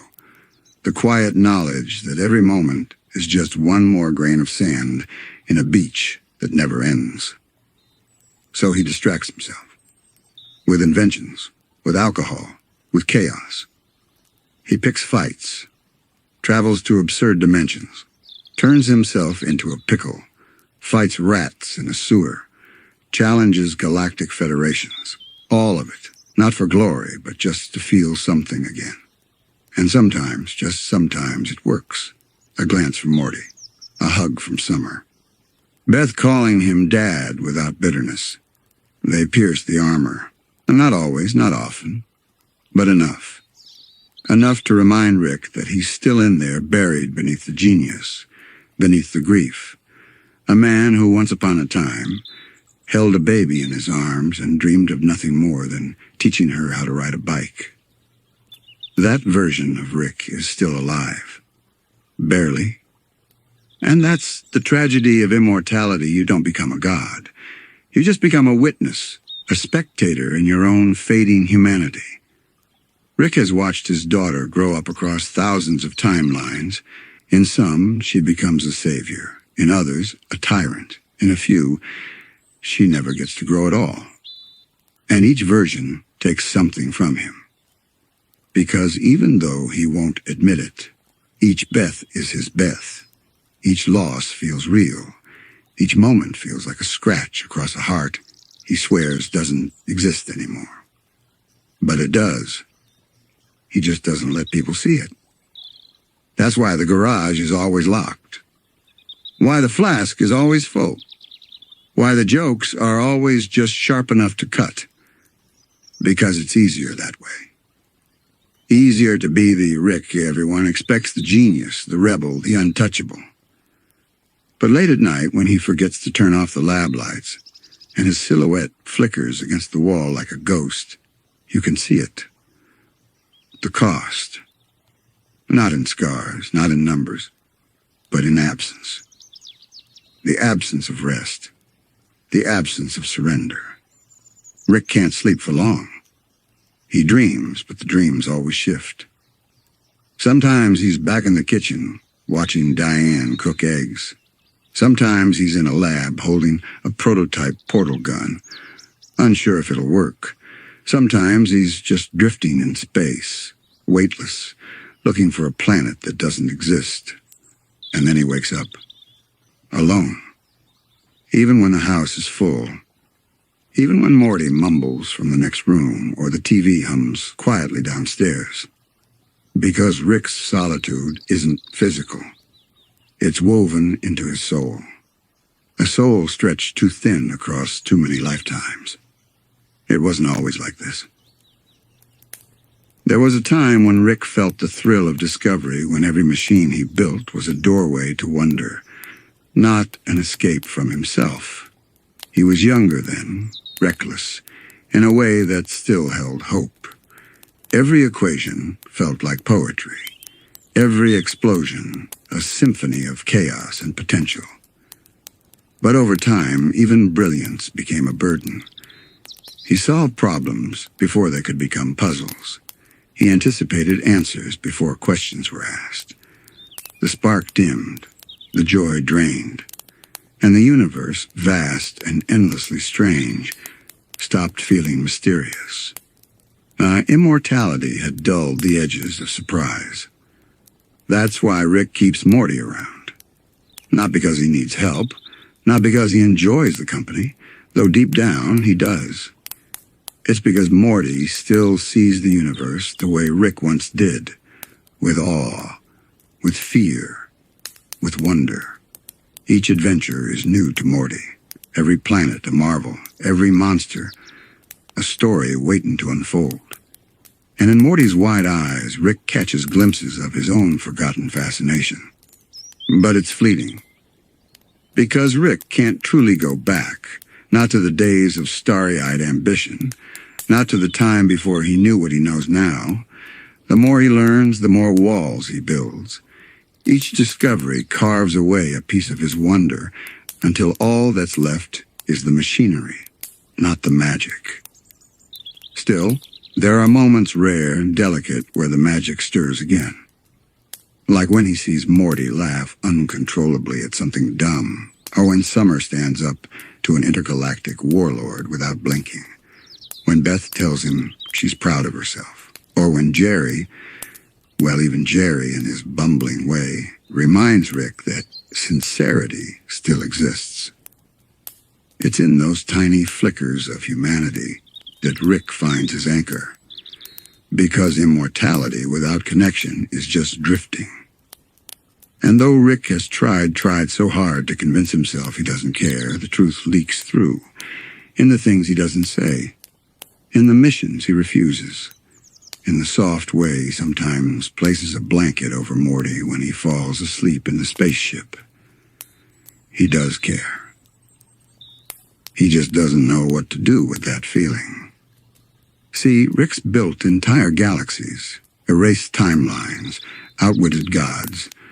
But when it comes to simple human connection, he's hopelessly unarmed. A hug feels more dangerous than a black hole. A kind word, more unpredictable than a collapsing star. So he avoids him, distracts himself, wears sarcasm like armor, and intelligence like a blade. But it never really works, because the truth of who Rick is, of who he was, still pulses inside. The man who loved deeply, who lost his wife in a way no universe could ever repair, who searched the stars not for answers but for her. Some say he found nothing. Others say he found too much. But Rick knows the truth. There is no universe where grief doesn't follow you. No dimension where love ends cleanly. It threads itself through every version of you, like a scar woven into your DNA. And for Rick, that scar is Diane. He doesn't talk about her, doesn't even let himself think about her most days. But every now and then, when the stars align just right, or when a random perfume stirs a memory, he sees her. Not in full, just flashes. The curve of her smile, the sound of her voice when she called him an idiot. The way her hand felt resting on his shoulder as he tinkered in the garage. These fragments hurt more than the memories, because they remind Rick of what he truly lost, not just a partner, but a future, a chance at a normal life, a home filled with noise and mess and Sunday breakfasts. He traded it all for genius, for revenge, for escape. And now he can't undo it. Not even with infinite timelines. Because no version of reality gives him back the version of himself that he lost. That's the cost of immortality. It doesn't just rob you of death. It steals the finality that gives life its shape. Without endings, there are no beginnings. Without goodbyes, hellos mean less. Rick exists in a loop, an endless drift through cause and effect, never landing long enough to let anything take root. He watches families, friendships, empires rise and fall always from the sidelines. Because to live forever is to lose forever. And still he stays, not because he's afraid of death, but because, in some fractured part of him, he hopes that maybe someday something will change. That some version of Morty or Beth or even himself will crack the code, will rewrite the ending, will give meaning to the endless middle. It's a fragile hope, but it's there, buried beneath layers of cynicism and vodka and quantum mechanics, waiting. Sometimes in the silence between dimensions, Rick wonders what it would feel like to stop. Not to die, no, he's been there. Done that many times over. Death isn't the enemy. It's It's the final pause in a symphony that never stops playing in his head. No, Rick thinks about stopping in the gentler sense. Slowing down, letting go, not running to the next experiment, the next distraction, the next emergency, just existing, without all the noise. He built silence into his life before. Isolation chambers, dead zones, entire pocket dimensions, devoid of sound or life. But those silences are artificial, created, controlled. He knows they end when he chooses. The kind of silence Rick secretly craves is different. It's the quiet of sitting on a porch as the sun sets on a world you helped shape. It's sipping something warm, not for the effect, but for the comfort.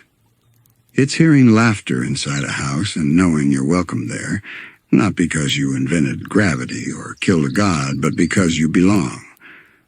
But that kind of silence is hard to earn when your life has been a storm. Rick has burned too many bridges, left too many universes in his wake.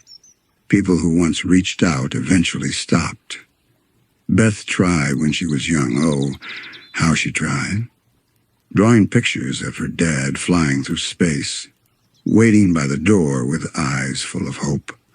But Rick was never there. And when he did show up, he brought chaos like an unwanted gift. Monsters, machines, enemies. Sometimes even duplicates of himself. Always something to distract from the emptiness he carried. He didn't mean to push her away. But in trying to protect her from his world, he kept her from being part of it. Now there's distance. Love still but muted. Conditional. They dance around truths like planets orbiting a black hole. Close, but never too close. Then there's Morty, the grandchild Rick never expected to care for. At first, Morty was a tool, a meat shield, a piece of normalcy Rick could manipulate to get past intergalactic border checks. But over time, something changed. Rick saw flashes of himself in Morty, not the genius Morty's too kind-hearted for that kind of darkness, but the hunger, the ache for meaning in a world that often feels arbitrary and cruel. Morty believes in things, in doing good, in saving people, in right and wrong. Rick remembers when he used to believe, too. Now he scoffs at the idea. But deep down, when Morty stands up to him, when he refuses to go along with something cruel, Rick feels something sharp in his chest. Pride? Regret?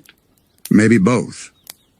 Morty keeps Rick human in ways he hates to admit. Not through argument or science, but through presence. By simply being there. By continuing to show up despite the trauma, the betrayals, the horror of traveling with the universe's most dangerous grandfather. Rick pushes him away, yells, belittles, disappears. And yet Morty comes back. Not because he's naive, not anymore. But because somewhere in the chaos, Morty sees the version of Rick that Rick himself can't. The version that might still be redeemable. It's a terrifying thought for Rick. Redemption implies guilt, and guilt requires acknowledgement. Rick would rather face 1,000 alien invasions than say, "I'm sorry." But even silence speaks volumes. When he tightens Morty's seatbelt before a rough landing. When he changes course mid-warp to avoid a planet Morty once mentioned hating. When he lets Morty sleep instead of dragging him into another doomed heist. Tiny acts, quiet mercy. In the language of the multiverse, that's as close to love as Rick knows how to get. Still, there's one part of Rick that remains untouched. Untouched by Morty's influence. Untouched by Beth's strained forgiveness. Untouched by every version of himself he's killed or abandoned. The empty part.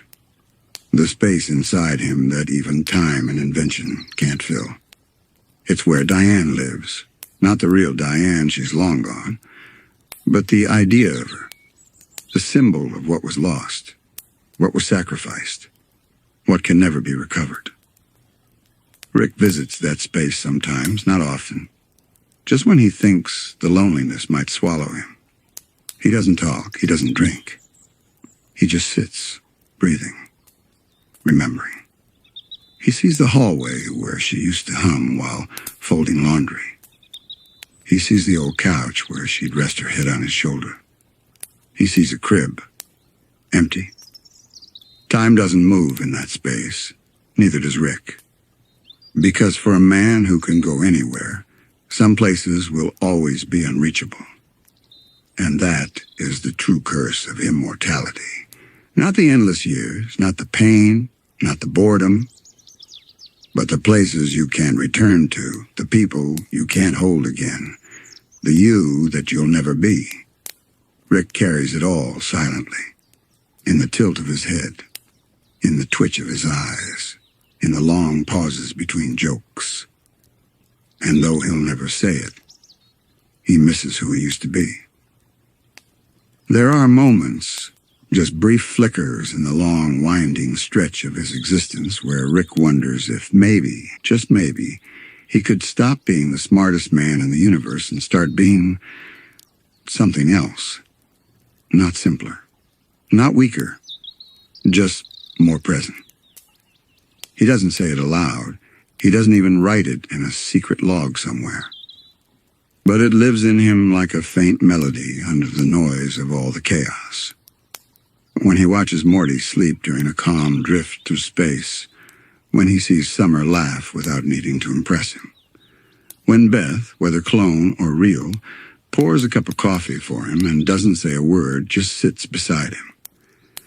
In those quiet slices of life, Rick is reminded that he's still tethered, that even with all the damage, there's still a thread connecting him to something real. He never expected that thread to be love. Not after everything, not after losing Diane, not after losing himself. But love's stubborn, unreasonable, unscientific love finds a way to cling to him. Through family, through fragments, through all the ruined timelines. It's Morty refusing to leave him behind after a bad mission. It's Jerry, clueless but persistent, extending trust Rick doesn't deserve. It's Summer reminding him, with her sarcasm and grit, that she sees through his games and still cares. Even Bird Person, broken and reassembled, still considers Rick a friend. And maybe that's the real cost of living forever. Not the isolation, but the surprise of not being alone. Of learning that somewhere out there in this chaotic dance of atoms and decisions, there are still people who choose to walk beside him. Rick once believed that emotions made you weak, that caring was a glitch in the system, that if he armored himself with intellect and invention, he'd never have to feel pain again. But pain finds you, even across galaxies, even through wormholes. And maybe that's not a flaw. Maybe pain and its quiet companion, healing is the price of remembering who you are. In the end, Rick doesn't stop being who he is. He still builds, still fights, still runs. But now, sometimes, he stops to watch the stars. Not to calculate their age or mine them for energy, but just to watch. To wonder, like a boy again, about what might be out there. To feel small, not in fear, but in awe. And sometimes, just sometimes, he lets Morty take the controls, even when the kid messes up, even when the course gets rocky. Because growth isn't in control, it's in surrender. Rick Sanchez, the wildest, most broken, most brilliant man in the multiverse, begins to allow the tiniest pieces of peace to seep into his story. Not a dramatic transformation, not a redemption arc tied up with a bow. Just a shift, a gentle leaning into something softer, into acceptance, into humility, into the brave, quiet act of not knowing everything. And for a man who's lived 1,000 lifetimes, who's built and destroyed more than entire civilizations, not knowing might be the scariest and most beautiful thing he's ever faced. So now, as our story gently fades, picture him in his garage, the tools still scattered, the portal gun humming gently on the table. But Rick is seated, not tinkering, not escaping, just watching an old video recording. A family picnic, maybe. Blurry, imperfect. He laughs. And for a moment, there's no war, no science, no running.